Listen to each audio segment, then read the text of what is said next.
I'm Richard Meier, and I'm the principal of Richard Meier and Partners Architects, located on 10th Avenue in New York City, as well as on Gailey Avenue in Los Angeles, California. We have two offices, one on the East Coast, one on the West Coast. And we work in Europe and Asia and in the United States, of course, and hopefully in South America. But as yet, we have no projects in South America, but we are working in Mexico. So we're getting close.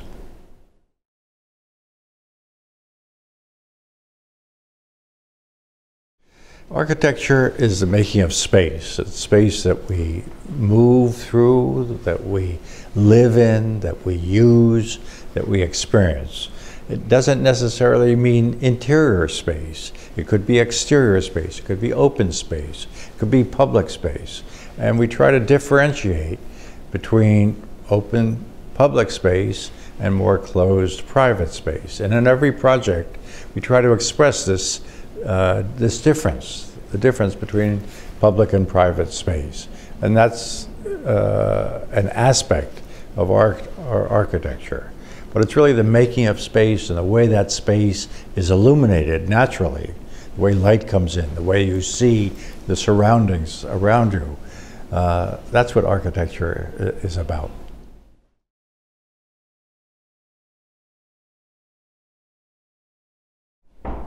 There are many roles for architects in society.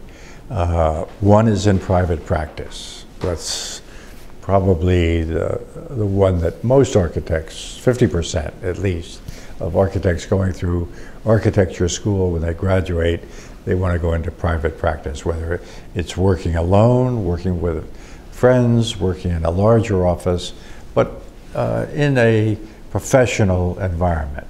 But there's a role for architects in government, which is very important, because they probably influence more about what's happening than the architects in private practice.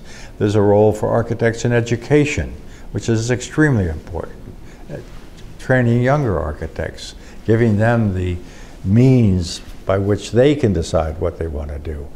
And there's a role for architects in general in society, and being part of wherever it is that they live, and influencing public policy through their contributions in non-professional organizations.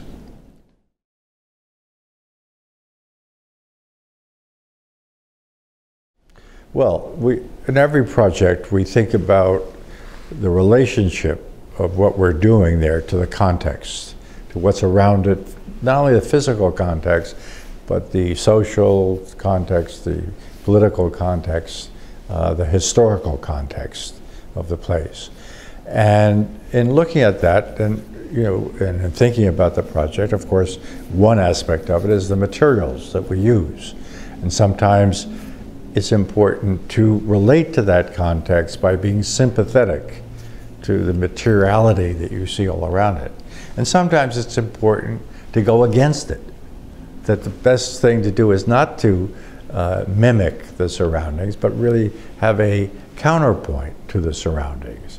And that's what the church at Torre Teste is. It's really, it's a building within a complex of apartment buildings that are all around it. But it's a building which really draws people in, as a church should. And the materiality of it, the white precast concrete panels, which each weigh 12 tons, is part of the making of the building and making of the spaces, both the interior spaces and the exterior spaces. And the white concrete was used by Pierluigi Nervi in the Olympic stadiums in the late 40s and early 50s, but never had been used since. And so we wanted the whiteness of the material, and we found a company that had actually made the concrete for Nervi and got them to remake it as pure white concrete for the church. Now, we didn't invent the concrete. They invented the concrete. We simply used it in a new way.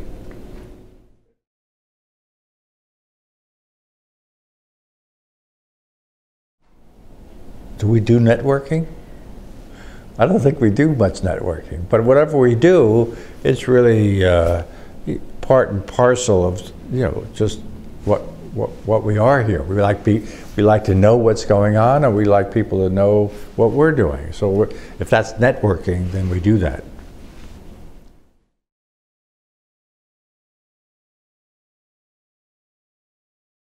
Well, the internet doesn't influence our work. It's a means of communication. And I think it's a very important means today. I read the newspaper every day, but some people, I talked to my daughter, I said, "Did you see that article in the newspaper?" She said, "No, Dad, I read the news on the internet." You know, she doesn't hold the paper in her hand and get her fingers dirty every morning the way I do. So the internet is a very, very important means of communication, not just in terms of news, but with all sorts of things.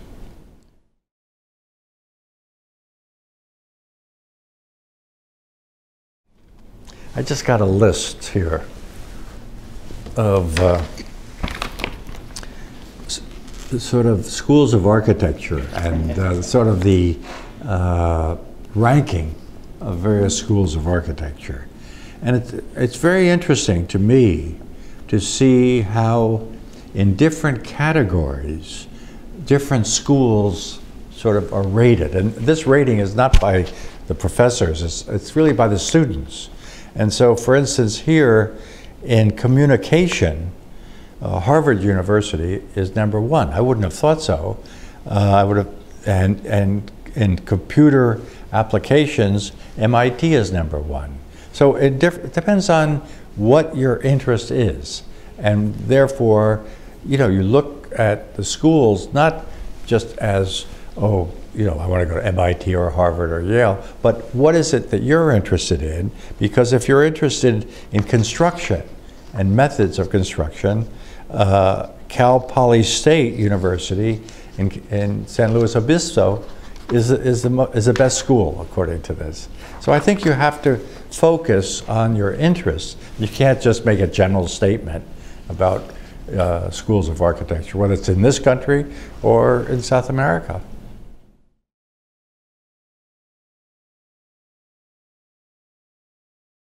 I'm still learning. Running a business, you know, you can go to any of these schools and any of these courses, no one tells you what it's like to run a business. So you sort of do it by the seat of your pants, and you know, you hope that it works out, and sometimes it does, and sometimes you say, this is a lousy business. But you don't do it for, it's not a business. You can't think of architecture, I mean, it is a business, but we don't run it like a business. If we did, we would have shut down long ago.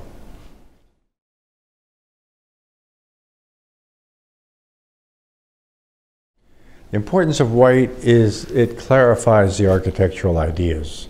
It really makes you understand the difference between planar surfaces and translucent surfaces, between linear elements and opaque elements, between openness and closure, between inside and outside. All these things are most clearly defined by the whiteness. Architecture is man-made. Nature is not man-made. So there's a dialogue between that which is man-made and that which is natural. And the whiteness intensifies one's understanding of that dialogue in the clearest way.